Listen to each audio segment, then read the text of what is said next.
Vanessa Vieira e hoje eu vim falar sobre o que é racismo recreativo.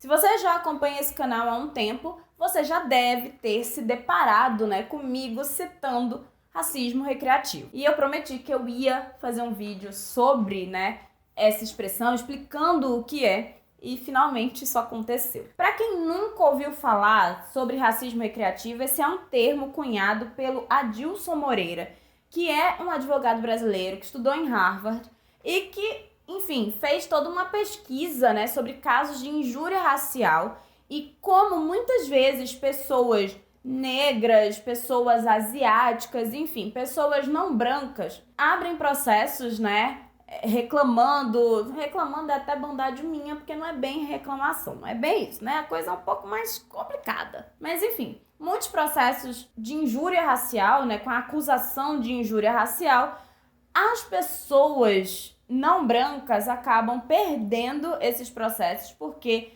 dentro da nossa justiça brasileira, chega a ser irônico dizer isso, justiça brasileira, porque o Brasil não tem justiça, Então, é complicado. Mas, muitos desses processos as pessoas não brancas acabam perdendo, porque os juízes, eles dizem que... mas o que a pessoa falou foi uma brincadeira, não teve a intenção de ser racismo. É muito comum que a gente aqui fale sobre racismo como se fossem as grandes agressões, É um policial que bate, maltrata e mata uma pessoa não branca, ou alguém que xinga a pessoa falando horrores sobre ela e ofendendo de maneira muito óbvia. Mas, na verdade, qualquer pessoa não branca nesse país, e eu posso falar do meu lugar de pessoa negra, e falar um pouco melhor a partir da lógica negra, dentro do país, pessoas negras, elas sofrem microagressões o tempo inteiro. Então, a gente precisa entender que essas microagressões também são racismo e são um tipo de racismo extremamente perigoso. E é aí que o racismo recreativo entra, porque muitas vezes, pelo estudo do Adilson, o racismo recreativo ele vem mascarado de piada. Inclusive, fica a indicação do livro, o que é racismo recreativo. Eu vou deixar o link aqui no box de informações, que inclusive, se você comprar a partir do meu link da Amazon, você me dá uma porcentagem e me faz continuar produzindo conteúdo no canal, E não paga nada mais por isso. Mas mesmo que você queira só saber um pouquinho mais sobre o livro, eu vou deixar as informações aqui, tá certo? Mas voltando ao tema desse vídeo, o racismo recreativo, ele é quando o racismo, através de agressões, normalmente microagressões, que é curioso a gente chamar de microagressões quando, para quem sofre, são agressões bem grandes, sabe? Mas são essas agressões que muitas vezes são naturalizadas. E aí elas vêm como forma de entretenimento. Muitas vezes elas surgem como piada. E se a gente for procurar na nossa televisão, infelizmente existe muito racismo recreativo. A gente pode pensar no Mussum, que é ali dos Trapalhões e era a única pessoa negra dentro desse grupo de comediantes. E várias vezes a gente via, as piadas relacionadas ao Mussum tendo essas agressões com relação à aparência dele, com relação à negritude dele. E isso, ia pra TV e era considerado normal. E aí eu falo sempre de como as coisas são cíclicas. Então, se as pessoas crescem vendo essa maneira de tratar pessoas negras, o que é que elas fazem no dia a dia? Reproduzem isso, ao ponto, inclusive, de pessoas negras naturalizarem esse tipo de tratamento e achar, que é o normal. É essa forma que as pessoas brincam comigo. Só que violência, agressão, mesmo que não seja violência física, que não seja uma agressão física, mas, esse tipo de piada é agressivo, é violento. Então, a gente precisa começar a perceber o quanto isso faz mal para o psicológico das pessoas não brancas, se elas estão sempre sendo usadas, como piadas, se as suas características físicas, se as suas, enfim, características das mais variadas, né? Seus comportamentos, etc, etc, estão sempre sendo usados como forma de entretenimento.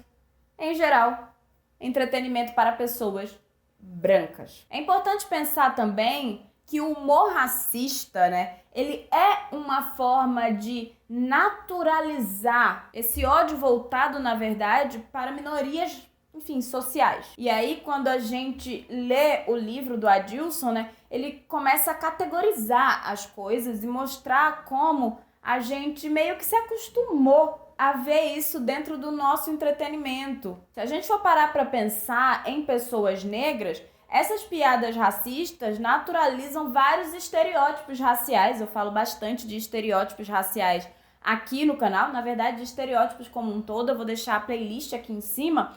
E assim, estereótipos nunca são positivos, tá? Estereótipos, eles sempre são negativos. A gente precisa entender isso. Eu já falei em outros vídeos, eu posso fazer um vídeo específico só para diferenciar tropos narrativos de estereótipos, falar, enfim, existe semelhança ou diferença com os clichês, etc, etc.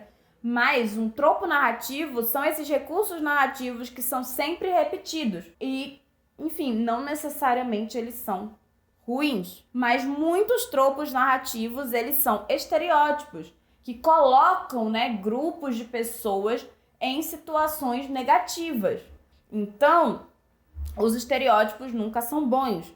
E esse tipo, né, de piada com grupos minoritários, essas piadas racistas, elas, enfim, consolidam esses estereótipos. Então, se a gente vai pensar em pessoas negras, a gente vai ter um reforço, né, do estereótipo do homem negro violento, do homem negro preguiçoso, malandro, do asiático que é pouco viril, do indígena que é preguiçoso, que não faz nada, que assim, não são coisas que condizem com a realidade, mas são estereótipos que, enfim, a nossa sociedade criou para diminuir grupos não brancos, sabe? Para diminuir pessoas não brancas. No Brasil, programas de comédia fizeram e ainda fazem isso o tempo inteiro, né? Os Trapalhões, com o Mussum, que era o bêbado do grupo, então ele era meio folgado, etc, etc. A gente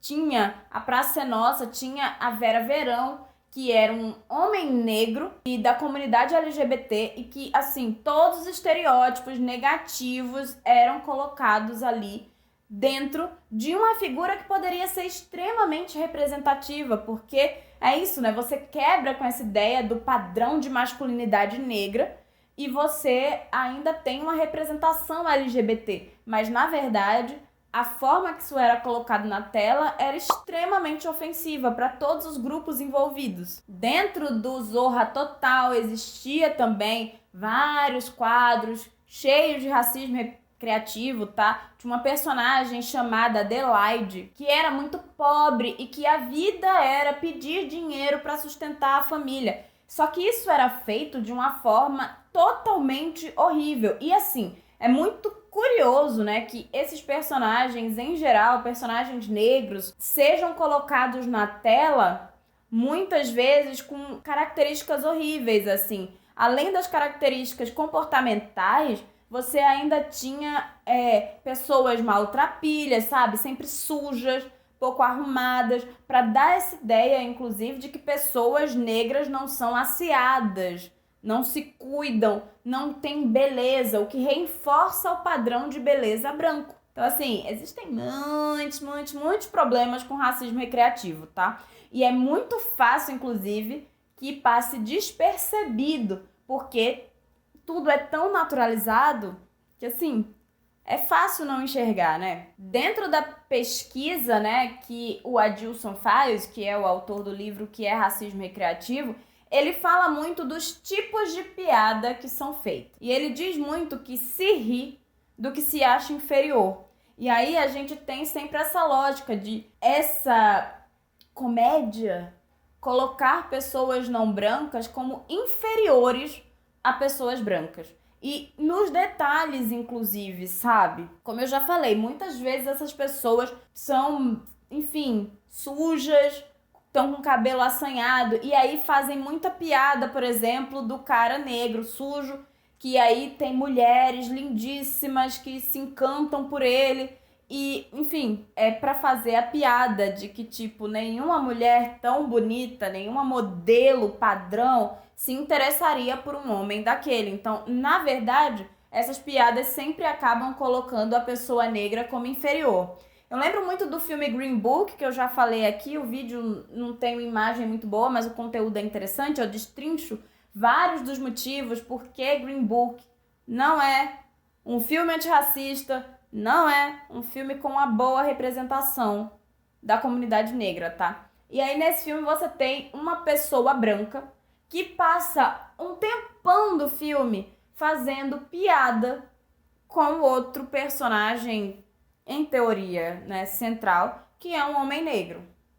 Detalhe, esse homem negro tem maior poder aquisitivo, tem muita educação, etc, etc, mas ele tá o tempo inteiro sendo colocado como inferior ali do lado da pessoa branca. O branco, ele tá sempre fazendo piada dos costumes daquele homem negro, inclusive dos costumes dele por ele não ser negro o suficiente, porque o filme coloca como se pessoas negras tivessem um padrão específico de comportamento e um padrão que vai para os estereótipos. Então, assim, se você para e pensa, você está citando obras, sabe, tipo Os Trapalhões, isso é uma coisa que não acontece mais.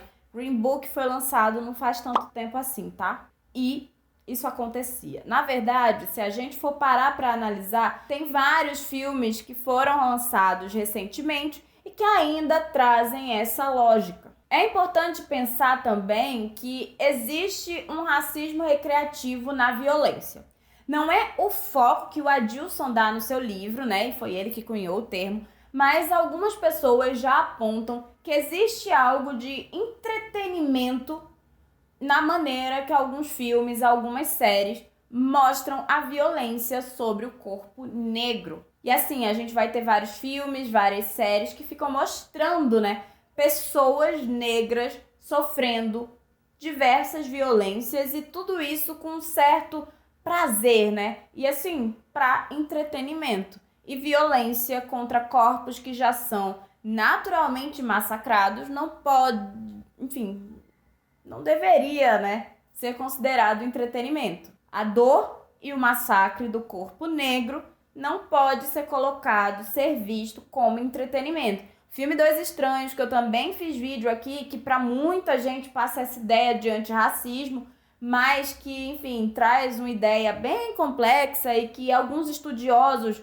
com relação a essa representação, né, do corpo negro nas telas tem problemas, vários críticos americanos questionaram, mas obviamente tudo é uma questão de interpretação. Eu não gosto do filme, mas eu não tô aqui para dizer o que você, como espectador, tem que gostar ou não, tá?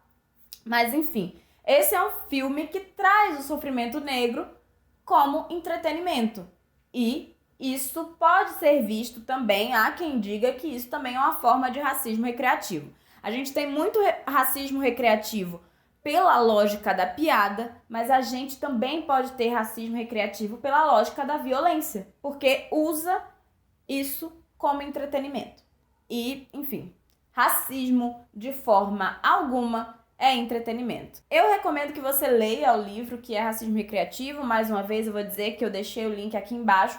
Não esquece de conhecer o meu Apoia-se, que, enfim, você me ajuda muito, né, com a produção de vídeos do canal. Também deixo aqui, caso você queira apoiar o canal pelo Pix, sem ser pelo Apoia-se, tá o endereço aí embaixo. E é isso, gente. Comenta aí se você lembra de alguma obra audiovisual que traz o racismo recreativo, tá? E tchau!